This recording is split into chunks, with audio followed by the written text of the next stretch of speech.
You are listening to the Central Indiana Sports Report, episode 196.3, our local boys basketball sectional semifinal preview with interviews from Oak Hill head coach Kevin Renbarger, Tipton coach Cliff Hawkins, Lapel coach Kevin Cherry, Frankton's Brent Brobston, Blackford's Aaron Daniels, Madison-Grant coach Josh Hendrixson, Alexandria coach Marty Carroll, and Anderson Prep assistant coach Mike King, with the Herald-Bulletin's Rob Hunt, who will be here to talk some Madison County basketball. Lots of big games in Madison County this weekend.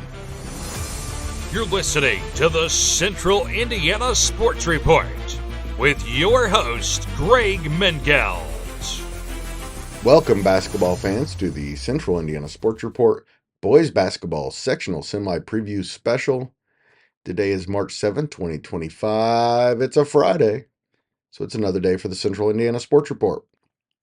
I'm your host, Greg Mengelt, and I love Central Indiana sports, coming to you today from Stage 22 in beautiful Elwood, Indiana. Producer Susie is in the control room at headquarters in beautiful Jeffersonville, Indiana. Coming up, we will preview all of our local sectionals at Kokomo, Carmel, Muncie Central, Belmont, Logansport, Newcastle, Wabash, Frankton, Blackford, Clinton Central, Southwood, and Purdue Broad Ripple. I finally have it memorized. And we'll hear from Oak Hill coach Kevin Renbarger, Tipton's Cliff Hawkins, Lapel's Kevin Cherry, Frankton's Brent Brobston, Blackford's Aaron Daniels, Madison-Grant's Josh Hendrixson, Alexandria's Marty Carroll, and Anderson Prep's Mike King. It's going to be a big show.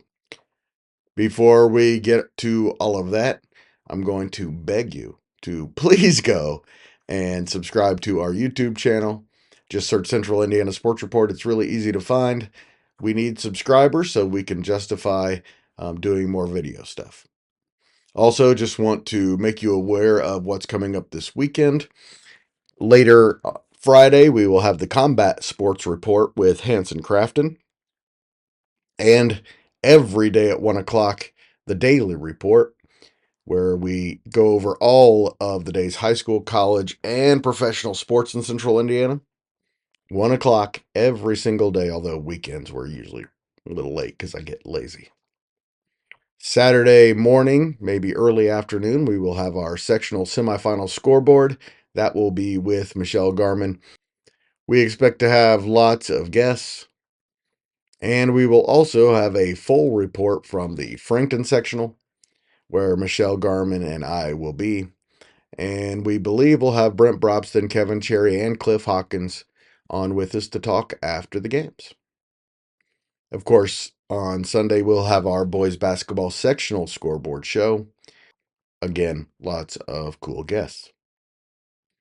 Okay, finally, we get to some basketball. And in Class 4A at Kokomo, just assume the first game that I mentioned is at 6 o'clock and the second one follows because I'm not going to say it every single time. The first game at Kokomo is Lafayette Jeff against Harrison. Jeff is 20-3 on the season, has won 10 straight and 18 of its last 19, and has not won a sectional championship since 2021. Harrison is having a really good season. They're 17-6. They've won 10 of their last 13. Their last sectional championship was 1999. The Sagarin rating says Jeff by 6 points, but the two teams split 2 games this season. The second game is Kokomo, which is 16-7 and has won 3 straight sectional championships. McCutcheon is 13-8. They've won 3 of their last 4. Their last sectional championship was 2017. Again, the Sagarin rating says Kokomo by 6. Kokomo beat the Mavericks by 17 points, 84-67 on December 13th. The championship game is Saturday at 7. In the Sectional 8 at Carmel, it'll be number 8 Noblesville against Hamilton Southeastern, rivals who are quite familiar with each other. Noblesville's 18-5. They've won 13 of their last 14 games, including beating Carmel 51-32 in the sectional opener on Tuesday. Hamilton Southeastern is 13-11. They've won 4 of their last 5. Noblesville beat the Royals 54-47 on January 31st, and the Sagarin rating says Noblesville by 8. Number 1, Fishers is 25-0. Of course, the defending state champions and ranked number 1. The Tigers have won 38 straight games, including a big 54-47 win over number 3 Westfield on Tuesday. Zionsville's 12-12. Fishers beat Zionsville 56-50 on February 21st in a really tight game. And the Sagarin rating says Fishers by 13. Sectional 9 is at Muncie Central. That's a big one. 3 of the best teams in the state. And the semifinals start with number 5 Anderson against number 16 Mount Vernon. Mount Vernon beat Anderson 56-52 at Anderson on December 17th, of course. That was a long time ago. Anderson is 21-2 and has won 5 games in a row, 17 of their last 18. The Indians haven't won a sectional championship since 1996. Mount Vernon is 18-5. They beat Richmond 65-35 on Tuesday. Their last sectional came in 2022. Of course, Anderson, led by Indiana All-Star, should be Damian King, and Indiana All-Star Luke Ertl, who's headed to Purdue, is the star for Mount Vernon. The Sagarin rating says this one is an absolute toss-up. Number 2, Greenfield Central takes on Muncie Central. The Cougars are 22-3. They've won 4 games in a row, 15 of their last 16, including a 72-47 win over Pendleton Heights on Tuesday. Greenfield's last sectional championship was 1998, again before class basketball. They take on Muncie Central, which is 8-15. Their last sectional championship was 2014. On February 1st, Greenfield beat the Bearcats 68-39. And the Sagarin rating says Greenfield Central by 26. We move to Class 3A at Belmont. That's sectional number 22. The first game is New Haven versus Norwell. New Haven's 13-10. Norwell's 12-11 and just beat Mississinewa 51-41 on Tuesday. New Haven beat Norwell 53-41 on January 25th. The Sagarin rating says New Haven by 4, and shockingly, these conference opponents have never played in the postseason. In the second game, it's Marion against Heritage. Marion is 12-11, Heritage 12-10. Of course, the schedules are a lot different. Marion has won 3 of their last 4 and beat Belmont 75-56 on Tuesday in the quarterfinal round. The Giants' last sectional championship came in 2020. Heritage has only won 1 sectional all time. That was in 1998. The Giants and Patriots did not play in the regular season. And the Sagarin rating says Marion by 15. Sectional 23 is at Logansport. And the first game will feature Peru in Logansport. Peru is 11-12. Logansport 8-15. And Peru beat Logansport 71-42 in the opener. Peru beat Twin Lakes 50-48 on Tuesday. They've won 3 consecutive sectionals and are the reigning regional champions. Logansport, on the other hand, their last sectional championship came in 1974. The second game is upstart Northwestern against Mechaniqua. Northwestern is coming off a big 49-46 win over defending champion and probably sectional favorite West Lafayette on Tuesday. That made the Tigers 13-8 on the season. They've won 7 of their last 10. Mechaniqua is 18-5, having one of their best seasons in a long time. They've won 5 in a row, 7 of their last 8, including a 61-45 win over Western on Tuesday. The Braves' last sectional championship came in 2000. They look like the favorites right now, but Northwestern is playing awfully well.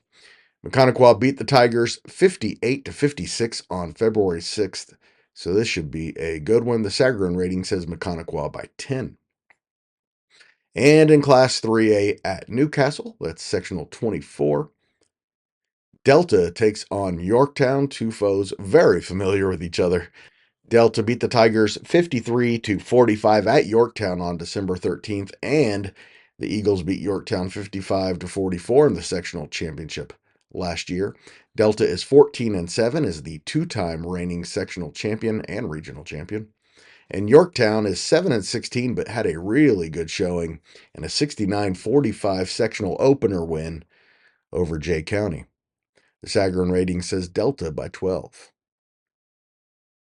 And Newcastle is 8-14 and takes on 10-14 Connorsville, which is a surprise that they're there. They upset Hamilton Heights 44-42 on Tuesday in the opener. Newcastle has lost 5 straight games. Their last sectional championship came in 2021. And they are favored, according to the Sagarin rating, by 11 points. They beat the Spartans 56-47 at Connorsville on January 11th. Now we move to Class 2A, and we start at the Sectional 38 at Wabash. It's number 4 Manchester against rival Rochester. Manchester is 20-2. They've won 19 of their last 20 games. Rochester 17-5 has won 9 of 11, including a 64-51 win over Eastern in the first round. Rochester last won a sectional championship in 2021. It has been 30 years since Manchester last won a championship under the great Mo Smedley. And in the second semifinal, it's 16-6 Oak Hill against 6-17 Lewis Cass. Oak Hill has won 3 straight games. Their last sectional championship came in 2018 when they won the state championship. Lewis Cass last won a sectional in 2023, and they beat Wabash 50-42 in the opener on Tuesday.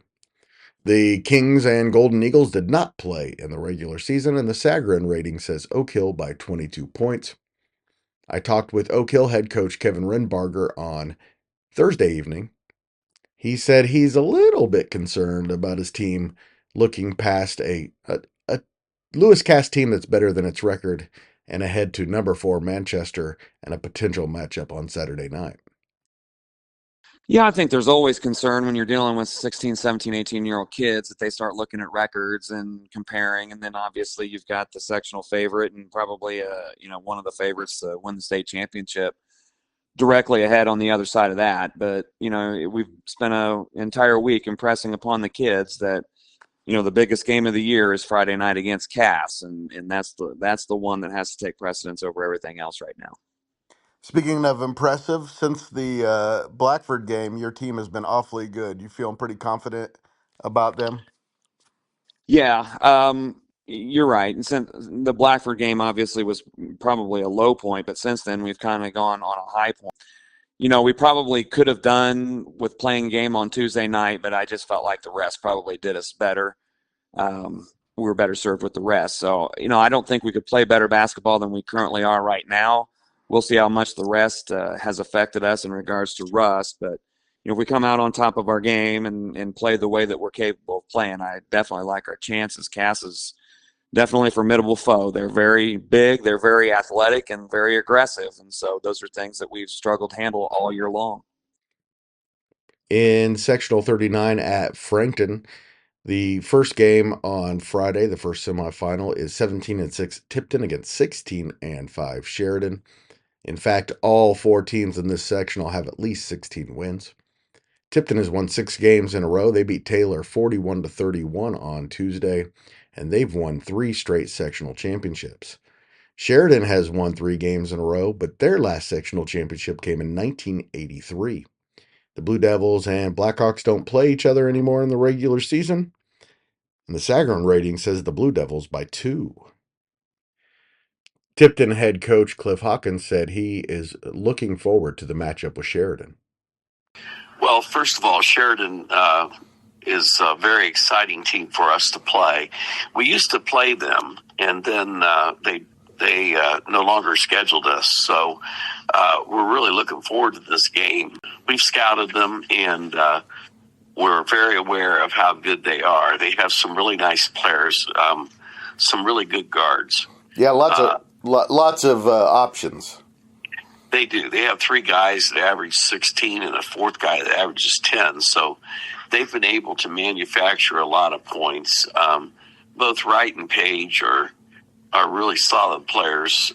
Wright has kind of a combo game, and Page seems to be a little more of a 3-point threat than a 2-point threat. But both have the ability to do a lot of things.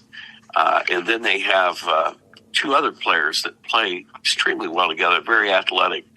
Number 22, Winston, he's about 6'5", and number 24, Hamilton, about 6'2". And one of them will shoot a little bit more than the other, but both of them are both very good rebounders.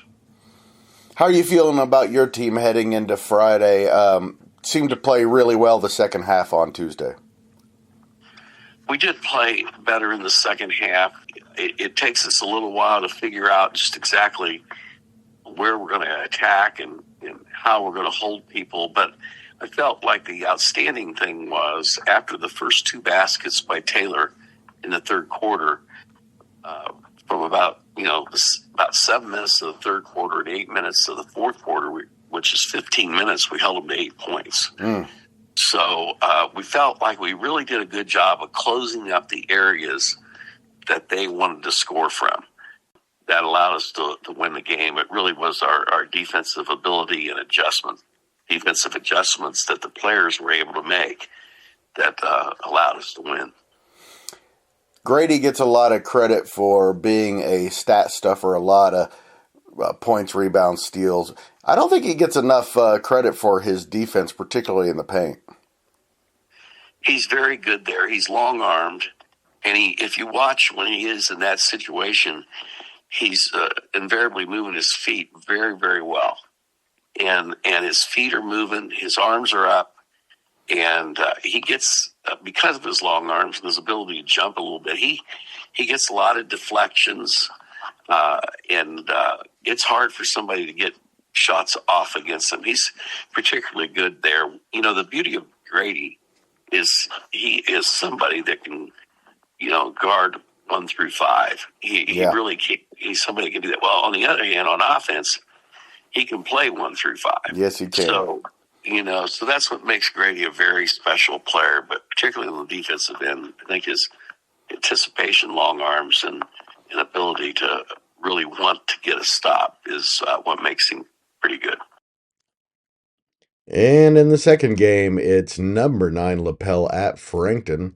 Lapel is 18-5. They've won 12 games in a row. Frankton is 16-8. They've won 12 games in a row, including beating Elwood 58-43 in their first postseason game on Tuesday.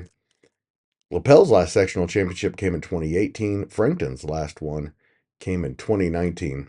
Lapel beat Frankton 61-50 in the season opener. This is the first postseason meeting between the teams since Lapel's classic 67-65 win over the Eagles 7 years ago. I spoke with both Frankton head coach Brent Brobston and Lapel head coach Kevin Cherry, who like each other way too much for this Frankton-Lapel rivalry. First, we're going to hear from Coach Cherry and then Coach Brobston. Coach, obviously you beat Frankton the first time around, but that was a long time ago. What concerns you about the Eagles? Well, I think just being, it's going to be a home game for them on their home floor, and us being able to go in there and handle that atmosphere and, keep our composure and stick to the game plan. It's likely going to be a game of runs, and, depending on how things start or how the game progresses, we got to just continue to be locked in defensively, offensively, continue to get great shots, and regardless of what happens, not hit the panic button, if things don't go your way early. Yeah, because that's a tough environment. Yeah, it will be. It's a sectional environment, and those environments are typically a little bit more elevated, if you will, in terms of enthusiasm and crowd size, et cetera. But we've played in front of great crowds throughout the year. Our crowd at home, night in, night out, is typically very good. So I don't know, we just got to settle down. It's a sectional environment, so it's normal to have some jitters, some butterflies or whatever. But I assume a couple times up and down the floor, those things will go away, and we'll settle into kind of a normal atmosphere, if you will, in terms of just playing the game. Feel like your team's ready? I think we're ready. I mean, we just got to control the things we can control. We can't allow a lot of second chance opportunities. Bennett obviously rebounds the basketball very well for them, and they all do as a team. That's a trademark of Coach Brobston's teams, or they all will play very hard and pride themselves on many things, and one of them being out rebounding their opponents night in, night out. So I think that will be a very important piece of whoever wins that game will probably have won that statistic. And then I think turnovers, not being able to, if you lose the rebounding battle and you lose the turnover battle as well, you're probably going to get beat. So if we can win the rebounding battle in that game and then also win the turnover and get to the foul line more than them, that's kind of the recipe of winning any game. But that'll be the case here on Friday. It's Lapel and Frankton at Frankton for the first time ever in a sectional. Coach Brent Brobston said he expects an electric atmosphere. Yeah, I think it'll be a great environment to play in, and I think our gym, as most know, is one of the best in Indiana. Absolutely. And I think that our fans have been wonderful over the years, and it's just a great gym. There's a lot of people that talk about how they'd love to play there. There was a guy that came to the sectional the other night saying he just came there, not a fan, didn't really know any teams there. He just wanted to see that gym. He'd always wanted to sit in there and be there. So it's going to provide a great atmosphere, and against a very good Lapel team. And we've both won 12 games in a row. So, we're looking forward to the challenge. I remember watching games in that gym when Gavin Korn played. So. Yeah, 1985. That would have been Gavin man, played. were they good? Yeah, they were good. They were, and a great coach. Now that you say that, I mean, Calvin Bailey was the coach, but turned that Calvin program into what it became, didn't he? Absolutely. He's we've had a lot of good coaches there in the past, but and even before Calvin. But Calvin was instrumental. He was just a wonderful coach, and did a lot of good things for our schools, the athletic director as well. They beat you the first time around. Of course, that game was at Lapel, but what could make the difference between that time and this one?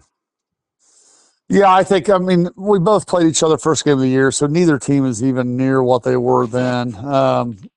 Kevin's done a really good job of his team getting better all season, and you can see that throughout as they progressed. They've got size and they got good guard play, and we feel like we've done the same. We feel like we've gotten better all season as well. I love my kids. I love the kids that are playing for us.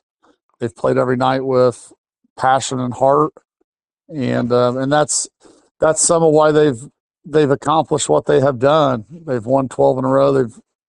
They've had a great streak going here, and we need to credit our Frankton kids for how hard they've worked and just coming out each night and really trying to play for their community and play for their team. But it's two different teams from the first time we played. We're later in the season here. We would be 4 months almost, since we've played. So much different teams than we were the first time around. Should be a great one. Not sure how the entire town of Frankton and the entire town of Lapel is going to fit in there with the entire town of Tipton. So, and probably Sheridan as well. Going to have a really nice crowd. It's going to be interesting to see what happens in that small but amazing gym. Speaking of another electric atmosphere, that should be the case at Sectional 40 at Blackford, where CIC champion Blackford takes on Mid-Eastern Conference Wapahani in the first semifinal at Blackford. The Bruins are 14-9. Wapahani ranked number 1, 23-1. They've won 9 straight games. They beat Eastbrook 50-40 in the opener, and they've won 2 straight sectionals and 4 in the last 5 years. The Raiders and Bruins did not play each other in the regular season. The Sagarin says Wapahani by 12. I think a lot of people are expecting it to be a little closer than that. Here's my conversation from Thursday night with Blackford head coach Aaron Daniels. Well, Coach, welcome to the postseason as a head coach, and here's your prize. Wapahani, the number 1 team in the state. Thoughts on the game? I know that your town and your school and your players have to be ready for this.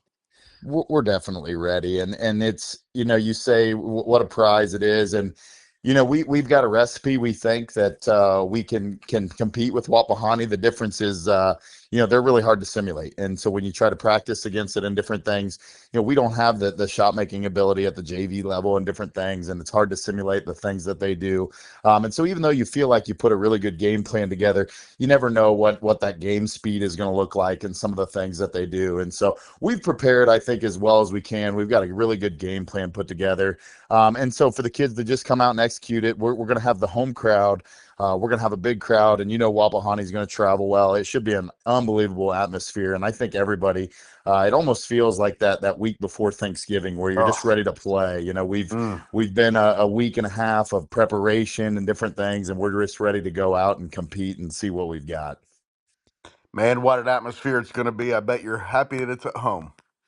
We're definitely happy we're at home. I mean, there's very few advantages when it comes to sectional and different things, the bye and all those different things. And so to be on our home court in front of what we think is going to be a really good crowd, and it's going to be a great environment and something that, we're going to be used to. It's going to be our home locker room. Anything you can minimize to make it like routine is better. And the one thing, though, is, Wapahani's, they've been there. They've done that. They made a state run last year. Right. They've been in different locker rooms. They've been in those environments. And so it's going to play out really well tomorrow. I think it's just going to be an awesome atmosphere that we're looking forward to. And what is it about Wapahani that makes them so good? Well, I'll tell you, it's their consistency. You watch them on film and you watch all of their games, and everybody knows about their 3-point shooting and their shot making. And, you hear the same thing. Well, they can't continue to do that over and over, but, they haven't faltered yet. It's one of those things that, it's when a team shoots it at 50%, it's eye-opening. And then when you see the amounts and the attempts, it's even more eye-opening. So they just shoot it at an unbelievably high level. They get great shots. They we watched them on Tuesday night, and they're passing up wide open threes for somehow more wide open threes, to other guys. And so they just play together, and they have 4 guys, 3, that have scored many points in a game, and they don't necessarily care who's leading scorer. They just have a really good team and a really good system. And, a lot of that goes back to Coach Luce. He does a phenomenal job there. I mean, they know who they are, and they get the most out of every single one of their players. In game 2 at Blackford, it'll be 2 great rivals with 2 very proud traditions. It's 11-12 Madison-Grant against 7-16 Alexandria. Madison-Grant's been playing very well. They've won 3 of their last 4 and beat Burris 82-40 on Tuesday. One of those wins came against Alexandria, 70-65 on February 14th. The last postseason meeting between the 2 rivals was the 2019 sectional championship that Alexandria won, and that was the last one that they won. Madison-Grant's last sectional championship came in 2017. I spoke with both Madison-Grant head coach Josh Hendrixson and Alexandria's Marty Carroll. Here is Coach Hendrixson. All right, Coach. Well, you face an Alexandria team that you beat not long ago, but you have to know it's a dangerous team. Yeah, it's a dangerous team. I mean, I think they've been playing basketball well as of late. I know they beat a Daleville team pretty handily that beat us. I know there's some extenuating circumstances with that one and foul trouble. They played Taylor tough. And I think they've been playing a lot better basketball. The few games that I've seen them play lately, the ones since us, I think they're running their offense very efficiently, much more efficient than maybe they were early in the season. I think Coach Carroll has them playing well on the offensive end at the right time. And you feel like your team's ready for this? Yeah, I mean, we're ready for this. I think, we're peaking too. We've been on an upward trend, I think, ever since that Frankton game. We've really started to put some stuff together when some of our warts were exposed. And, I 100% think we're ready for this. I asked Alexandria head coach Marty Carroll what he thinks can be the difference this time. Coach, on Friday, you've got a senior-led Madison-Grant team that's been playing well and actually beat you by 5 points a few weeks ago. What can you do differently this time for a different outcome? I think a couple of different things. I think if we rebound the ball a little better, maybe. We actually, in that game, we had a couple kids didn't play. One of them, our senior Carson Hall, was sick with the flu, and then Mason Fuller played about 3 minutes of the game. He had been sick 2 or 3 days leading up to it. I don't know if that makes a difference, but we're hoping it does. Got to like the way your team has come along here late in the season, played so much better the second half. Some of that might have something to do with the schedule and who you play when you play them, but we do feel like we've put together a couple good weeks. All the younger kids are, some of them have played in, 30, 35 varsity games now, and so they're not really sophomores anymore. They're older and more experienced. And looking at Madison-Grant, that's the first thing that stands out to me is, they're starting 4 seniors and kids that have been around a long time, and I think that's going to be part of our challenge. And now we move to Class A. Sectional 54 is at Clinton Central. The big one was on Wednesday night, but they still have to play the final 3 games. 16-7 Frontier takes on 7-15 Traders Point in game 1. Frontiers won 7 games in a row, including a 58-42 win over Clinton Central in the first round Tuesday. Frontier has not won a sectional championship since 1989. Traders Point Christian has never won a sectional championship. Frontier beat Traders Point 56-39 on December 7th, and according to the Sagarin, Frontier's favored by 22. Number 3, Clinton Prairie takes on Rossville. Rossville's having a really nice season, but it's hard to imagine the Gophers losing for a little while. Clinton Prairie beat number 8 Carroll 64-40 on Tuesday night for their 13th win in a row. They are 21-2. Their only 2 sectional championships in program history came in 1964 and 1982. Looks like they're about to add some hardware for the first time in 43 years. Although Rossville is not an easy beat for sure. The Hornets are 16-8. They beat Bethesda Christian 53-43 on Tuesday. Their last sectional championship came in 2021. Clinton Prairie beat the Hornets 72-42 on February 14th. They are so good. Clinton Prairie is favored, according to the Sagarin, by 19 points. And at Southwood for sectional 55, the first game is 8-14 Cowan against 10-13 Northfield, which bit of an upset over the host Southwood on Tuesday, 48-36. Cowan beat North Miami 60-52 on Tuesday for their 4th straight win. Of course, they won a sectional championship a couple of years ago. The Norse and Blackhawks did not play in the regular season. I hope I didn't say that already. And their last postseason matchup was 2017. In game 2, it's Westdale against Daleville, 2 foes familiar with each other for sure. Westdale is 10-12. They beat Southern Wells 71-39 on Wednesday. Daleville is 7-15. They beat Tri-Central 76-62 on Wednesday. 2 very impressive performances by those teams. Daleville won 58-47 at Westdale on December 21st. The Sagarin says Westdale by 4, but that's going to be a really good one. Those should be 3 really good games the rest of the way in that sectional. And at Purdue Broad Ripple, we expect to have a Liberty Christian Anderson Prep sectional championship, but first they got to get through the semifinals. 15-8 Liberty Christian takes on 8-15 Tinley. Liberty Christian has won 4 games in a row, including an 83-28 win over MTI on Tuesday. They've won the last 3 sectionals. They've won 9 sectional championships in the last 13 years. Tinley beat Indiana Math and Science 64-55. Their last sectional championship came in 2021. These teams did not play each other in the regular season, and the Sagarin rating says Liberty by 19. And in the second semifinal, it's 19-5 Anderson Prep against 7-11 International. They've played each other already this season. Anderson Prep 69-60 on February 1st, but the teams have never played in a postseason against each other. Anderson Prep is 19-5. Their most wins ever in a season coming into this year was 6, and now they've won 9 games in a row. That includes an 83-25 win over Indiana Def on Wednesday.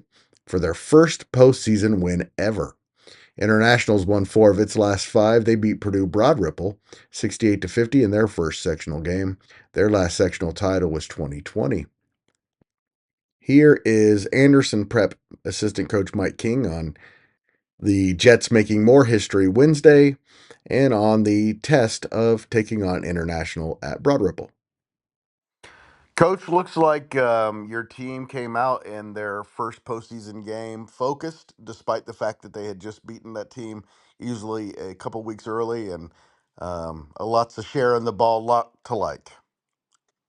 Yeah, we came out and quite honestly, we're hotter than a firecracker, and it it wasn't surprising, to us as coaches because again, as we've talked before, we've got some kids that are really uh, kind of focused and they understand kind of the task at hand and we were really excited. We did the numbers and shot almost 78% for the game Wow. from the field Wow. and from inside the 3-point line and 70% overall. And it was just they knew what they needed to do and they went out and did it. And then only allowed, 3 2-point field goals the entire game? Yeah, yeah. And again, I know, when you came to the school the other day, we were talking and Cameron made mention of the fact that the kind of the one thing we want to key on, the one thing we really want to do is work on defense and try to be as good as we can in that area because I think as a group, both coaches and players, I think we understand that we can score a little bit, but quite honestly, if we're going to be successful, it's going to come at that from the defensive end And that's half the game. Yeah, they've worked really hard at it to their credit, and I think if we're going to make some hay, that's where it's going to be. All right, tell us about International. I know they played you pretty well in the regular season. Yeah, we had them at our place a month or so ago, and it was kind of a back and forth game early. We pulled away, and then they kind of cut into that lead late. I think if I remember right, we won by 9. They've got a really pretty good point guard, a senior point guard who can shoot it a little bit, runs the team really well. A kind of a 3/4 kid who can go inside outside, who is pretty good in his own right. And then they've got a kid who's a scrappy guy. I call them trash guys, and I don't mean trash as in bad. Trash is like they just pick up the loose balls and do the kind of the dirty work. And so those 3 combined are pretty solid. And Coach Cobb, their coach, does a really good job with them. And so we're going to have our work cut out for us, but I think if we take care of business, then we're going to be okay. Please stay tuned for the Herald-Bulletin's Rob Hunt and some Madison County basketball talk. You're listening to the Central Indiana Sports Report with your host, Greg Mengel. All right, Rob Hunt is here to talk about Madison County basketball. And Rob, how much talent is there in Anderson? How much talent is in Anderson? Quite a bit this year when you count the wins. I mean, we're talking almost damn near 60 wins. That's right. When you look at Anderson, APA, and Liberty Christian, and that's despite Liberty's really tough schedule. Right, and Anderson's schedule is no joke. Oh yeah, yeah. So we'll see if Anderson can break through this year. That's almost the biggest question looming over these sectionals this weekend is this the year Anderson can break through and, number one, knock off Mount Vernon, which is something they've never done, and number 2, can they upend Greenfield Central in the sectional final? Never? They've never beaten Mount Vernon? They are 0-5 against Mount Vernon. How have Anderson and Mount Vernon only played 5 times? In the last 40 years, that's what it was. Wow. I should preface that. I don't know how long Mount Vernon's been running.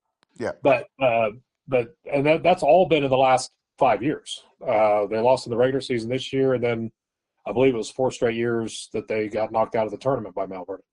Wow, I had no idea. And yeah, that's a really tough road. You're talking about two serious teams that have two serious players. Yeah, you're talking about there's D1 talent all over the court there. I That's mean, right. start with Anderson's Damian King, Yeah. but then he's going up against Luke Ertl, Purdue, I believe, Yes. and then of course Braylon Mullins, the UConn kid at Greenfield, who is absolutely legit. If you haven't seen him, I wouldn't. While I would suggest you go see a Madison County team, maybe popping over to Muncie Central and giving the kid a look because he's really good. Absolutely. Yeah, that's he is. He's going to be an NBA player without question, and he's one of the best Indiana high school players I've seen in a few years. So Just a phenomenal shooter, just a yeah, phenomenal talent. He's and athletic. athletic. He's got Oh, some length. yep. He's the whole package. Shooter. Yeah, Yep. just the best. I've had a couple people say Mr. Basketball candidate on my show. I'm like, well, No. maybe if Jalen Harrison or Harrelson and the guy from Heritage Hills, I just suddenly forgot his name, were both eligible, then maybe Right. he would be a candidate. But right there's nobody close. No, Braylon Mullins is not a Mr. Basketball candidate. He will be wearing the number 1 jersey when Exactly. Indiana plays Kentucky. We can hope that Damian King has a number on that roster. He's Yes, he should. junior all-star last year. I'd want him on my team. He's as versatile a player as you're going to find. He can play inside. He can shoot the three. He can handle the ball. And this is, I got to tell you, I've been watching this Anderson team.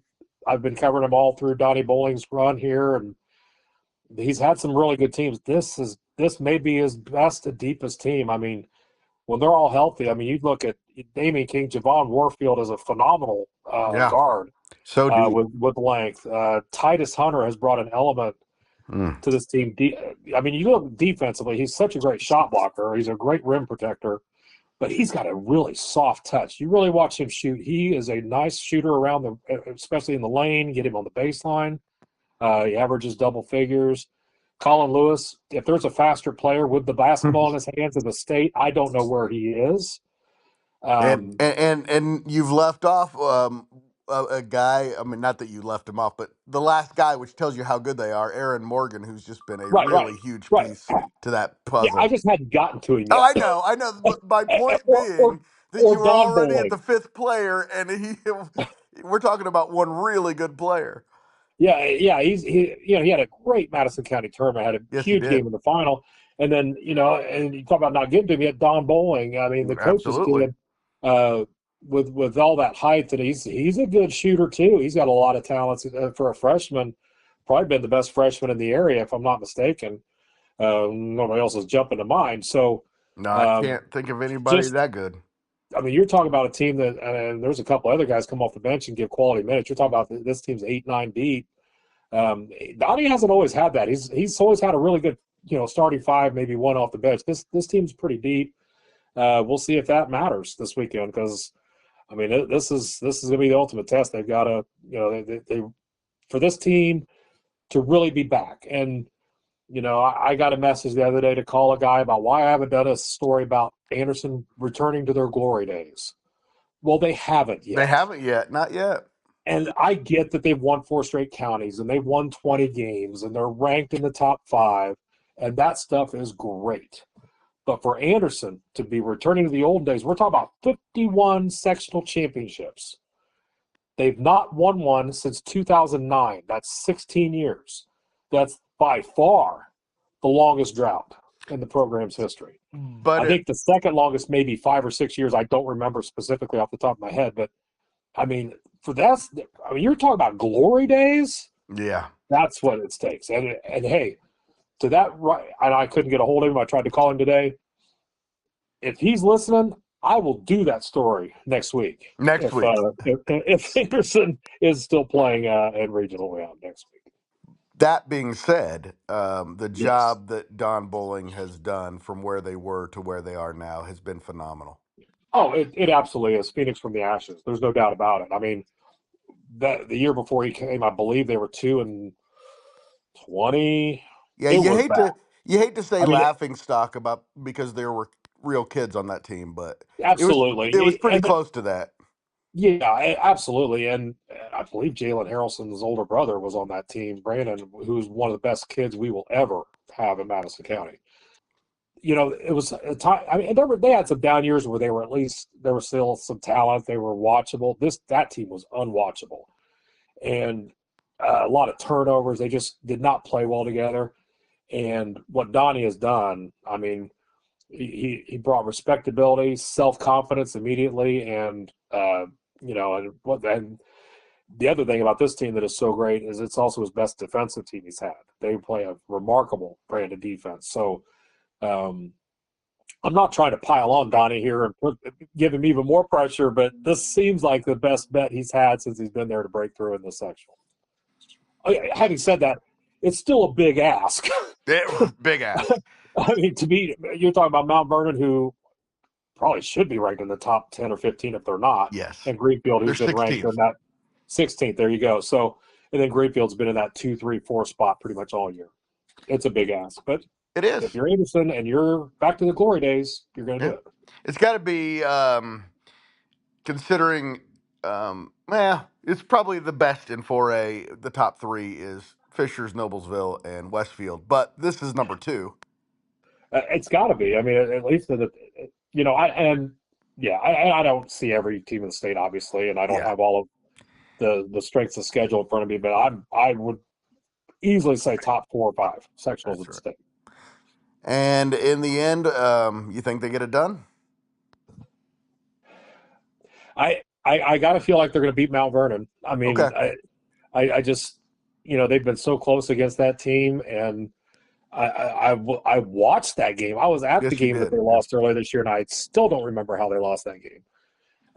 Just watching them play, the eye test told me Anderson was a better team.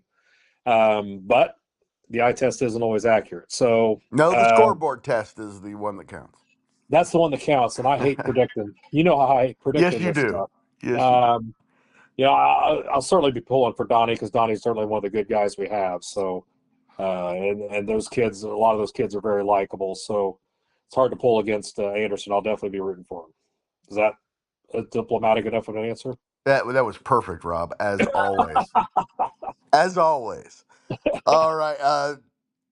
We go to Frankton, big win, Frankton Lapel. Not a lot of games in sectionals with 2 teams with 12-game winning streaks. So this is special, first one ever at Frankton, and they get to play Lapel. So big event.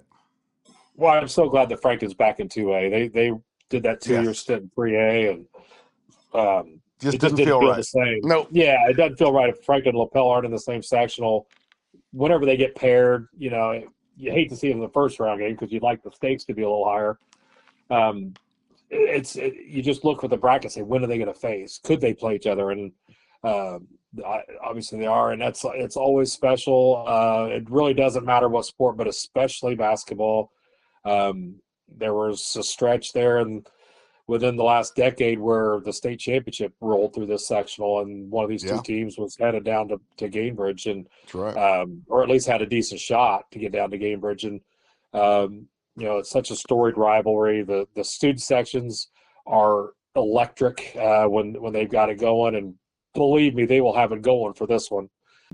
And you can see the winner of this sectional, Tipton, Frankton, or Lapel, maybe even Sheridan. They have such good balance and talent, making a long run.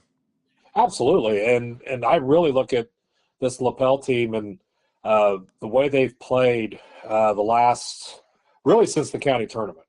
They've really, Bodie and Brody Judge are both hitting on all cylinders, playing at a very high level. Quinn Wilkins is such a dynamic guard. In spite of his father. You said that, I didn't. I went to college with him. Luke Jones gives him some length, and he's kind of come on here of late, become more of an offensive threat to go with that defense and the rebounding. Speaking of depth, and they're deep. Exactly. Coach Cherry, who does a great job anyway, but he's got 9-10 kids. They have an undefeated JV team. Yeah. So that's how deep they go. A lot of talent in Lapel. The hardest thing for him is deciding who gets the minutes. Right, and there's only so many basketballs to go around, right? That's right. That's right. But that's one of the things that you always see with Lapel is they play a selfless brand of basketball. They share the ball. They don't care who gets the credit, and that's one of those things that's great to see. Saw it last night with APA. They played. That's the way they played last night. It was great. We'll get to APA and Liberty here in a second. Before we do, let's talk about the sectional at Blackford real fast. One of the best rivalries in Central Indiana over the years. Madison-Grant and Alexandria, two great programs that Sure. used to win sectionals, by the way, at Marion and Anderson from time to time. Um, in a semifinal of two teams, one is going to get to go to a championship game and kind of salvage what was at some points a disappointing season. Yeah, and I I watched. I haven't seen a whole lot of these two teams. I did see Alexandria's final game of the year where they played Taylor, and honestly, they outplayed Taylor most of the game. The problem Alexandria ran into in that game, and they've run into all season, is they just don't have a lot of height, a lot of rebounding strength, Right. and that's what kind of did them in that game. But they do have athletes. They do have athletes, and they got shooters. Now they got some kids who can shoot it, and if they're hot, look out. But Madison-Grant's the same way. I mean, I think they kind of had a head-scratching loss there at the end of the year against Daleville, although Daleville's playing very well. Yeah.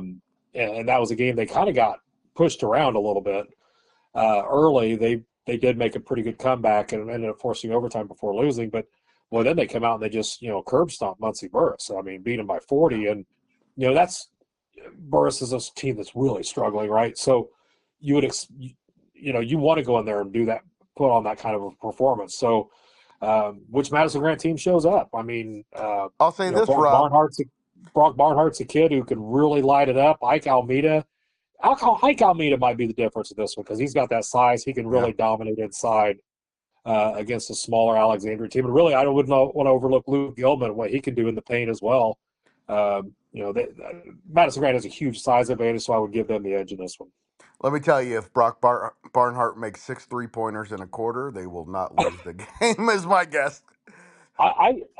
Now he had kind of a tough day against Daleville in the end of the season. I saw him earlier in the year against Shenandoah, and that was the way he played. I mean, everything he threw at the basket went in. It was incredible.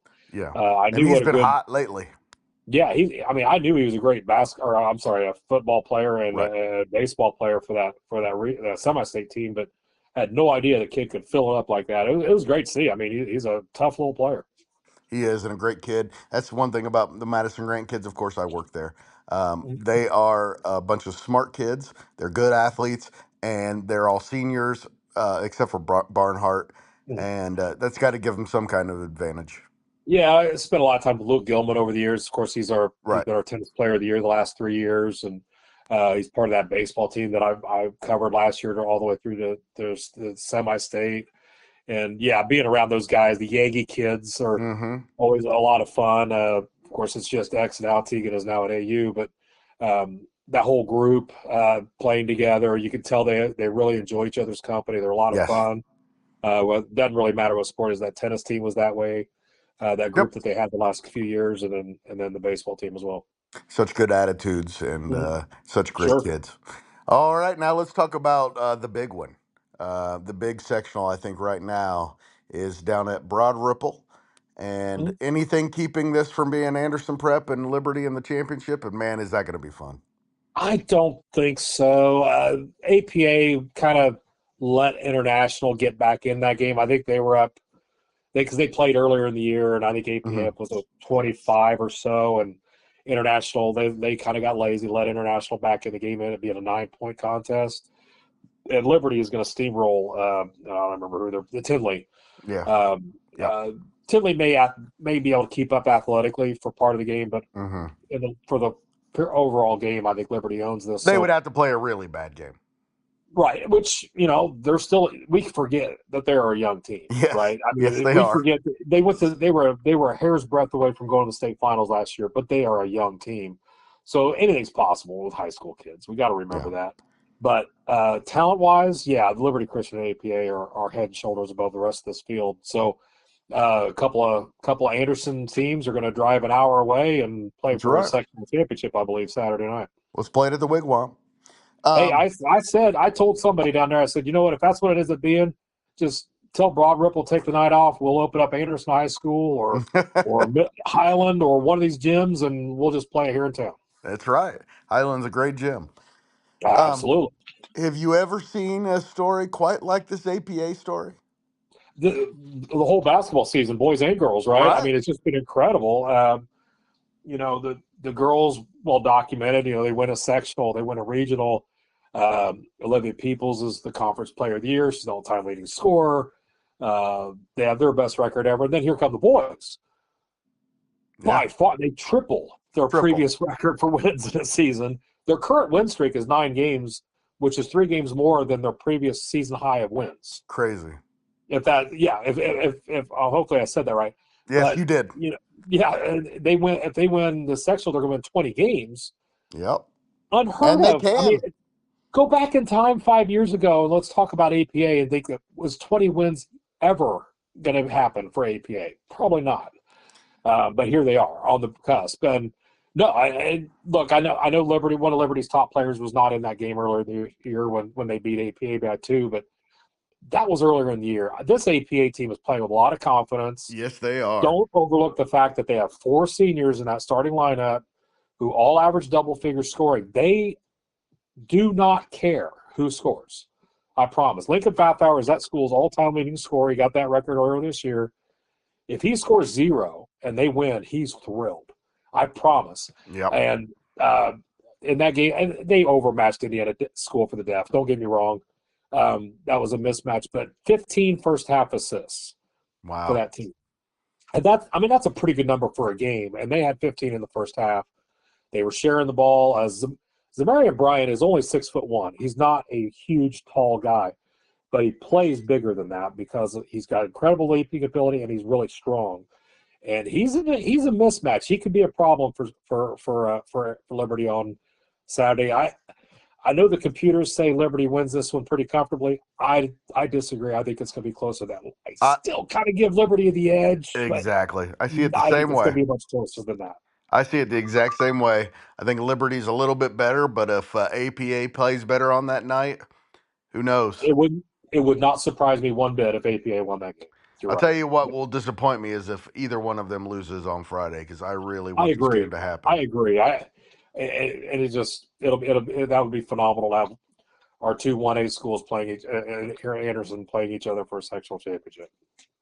It will. Rob, where are you gonna be tomorrow night?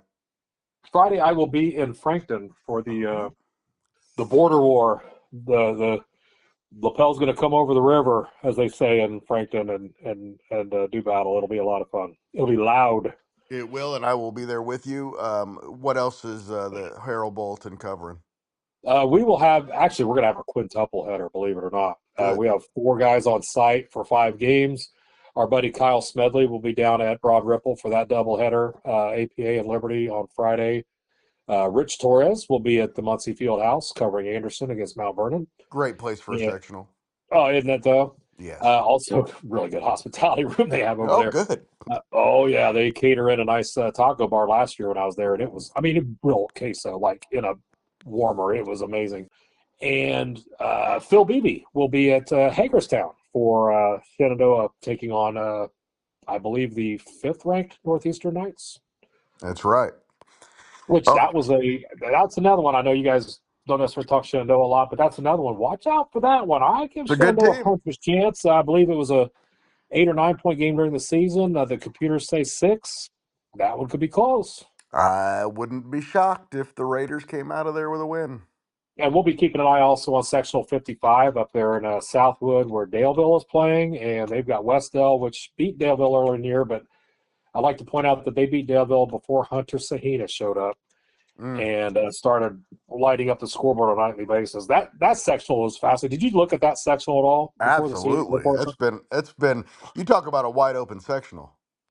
There were 6 teams within about 5 or 6 points of each other in the Yes, they were. Rankings. Yes, they were. Everyone but Southern Wells. Yeah, and Daleville already beat one of the teams that was ranked higher than them in the computers. So in Tri-Central. So good luck figuring that one out. It looks like Daleville and Westdale. Cowan is better than their record as well, but Daleville Westdale would be a really good championship game. And those teams don't dislike each other at all. They do not dislike each other at all. No, that's very much similar to the Lapel Frankton thing. That's right. Very much. Right. Yes, very much. All right. Thank you so much, Rob. Always appreciate your time and look forward to seeing you tomorrow night. Absolutely. We'll have a fun Friday for sure.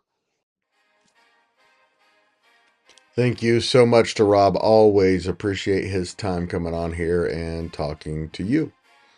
And thank you also to Coach King, Coach Carroll, Coach Hendrixson, Coach Daniels, Coach Brobston, Coach Cherry, Coach Hawkins, and Coach Renbarger for joining the Central Indiana Sports Report, and to you for listening and staying with us for this long.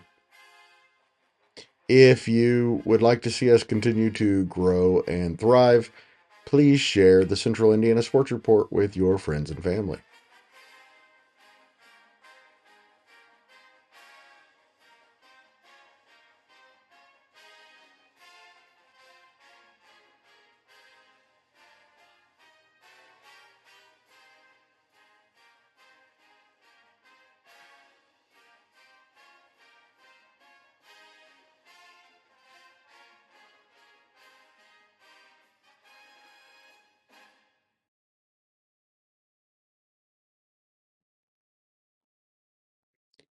The Central Indiana Sports Report is brought to you by TG Media, and I love Susie.